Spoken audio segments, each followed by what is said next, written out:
നബിവാക്യം: ജനങ്ങളെ, നിങ്ങളുടെ രക്തവും ധനവും അഭിമാനവും പവിത്രമാണ്. ഈ ദിനത്തിൻ്റെ, ഈ മാസത്തിൻ്റെ, ഈ നാടിൻ്റെ പവിത്രത പോലെ തന്നെ.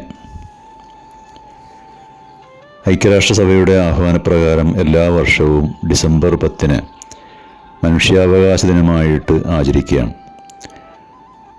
1400 വർഷം മുമ്പ് തന്നെ മനുഷ്യൻ്റെ മൗലികാവകാശങ്ങൾ നിർണ്ണയിക്കുകയും അവ സംരക്ഷിക്കപ്പെടുകയും ചെയ്ത ചരിത്രമാണ് ഇസ്ലാമിനുള്ളത്. അതുവരേക്കും ലോകമെമ്പാടും കയ്യൂക്കുള്ളവൻ കാര്യക്കാരൻ എന്ന അവസ്ഥയിലായിരുന്നു. നബി തിരുമേനി തൻ്റെ വിടവാങ്ങൽ ഹജ്ജിൽ മിനായിൽ വെച്ച് നടത്തിയ പ്രസംഗം തികച്ചും ഒരു മനുഷ്യാവകാശ പ്രഖ്യാപനം തന്നെയായിരുന്നു. തീർച്ചയായും നിങ്ങൾ നിങ്ങളുടെ രക്ഷിതാവുമായിട്ട് സന്ധിക്കുന്നതാണ്. അവൻ നിങ്ങളോട് നിങ്ങളുടെ പ്രവർത്തനങ്ങളെക്കുറിച്ച് ചോദ്യം ചെയ്യും. പലിശ നിഷിദ്ധമാണ്.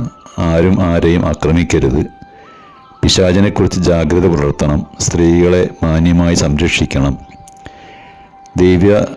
ദൈവീയ കൽപ്പനകൾ മുറുകെ പിടിച്ച് ജീവിക്കണം. ദൈവത്തിന് മുമ്പിൽ എല്ലാവരും സമന്മാരാണ്. അറബിക്ക് അനറബിയേക്കാളോ അനറബിക്ക് അറബിയേക്കാളോ വിശേഷ പദവിയൊന്നുമില്ല. ആരും ആരുടെയും അവകാശങ്ങൾ കയ്യേറരുത്. മഹത്വത്തിൻ്റെ മാനദണ്ഡം വർണ്ണമോ വർഗമോ കുലമോ ഒന്നുമല്ല, ദൈവബോധമാണ്. മനുഷ്യ സമൂഹത്തെ അങ്ങേയറ്റം ആദരിക്കുകയും ബഹുമാനിക്കുകയും ചെയ്ത മതമാണ് ഇസ്ലാം. ആദം സന്തതികളെ നാം ആദരിച്ചിരിക്കുന്നു എന്ന വിശുദ്ധ ഖുർആനിൻ്റെ അഭിസംബോധന മാനവികതയുടെ മഹത്തായ സന്ദേശമാണ് വിളിച്ചോതുന്നത്.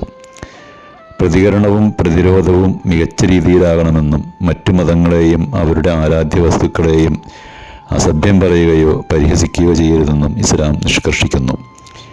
അനിവാര്യമായ യുദ്ധങ്ങളിൽ പോലും ഇസ്ലാം ഉയർത്തിപ്പിടിച്ച മനുഷ്യത്വത്തിൻ്റെയും മാനവികതയുടെയും ഉദാത്ത മാതൃകകൾ ചരിത്രത്തിലെമ്പാടും കാണാവുന്നതാണ്.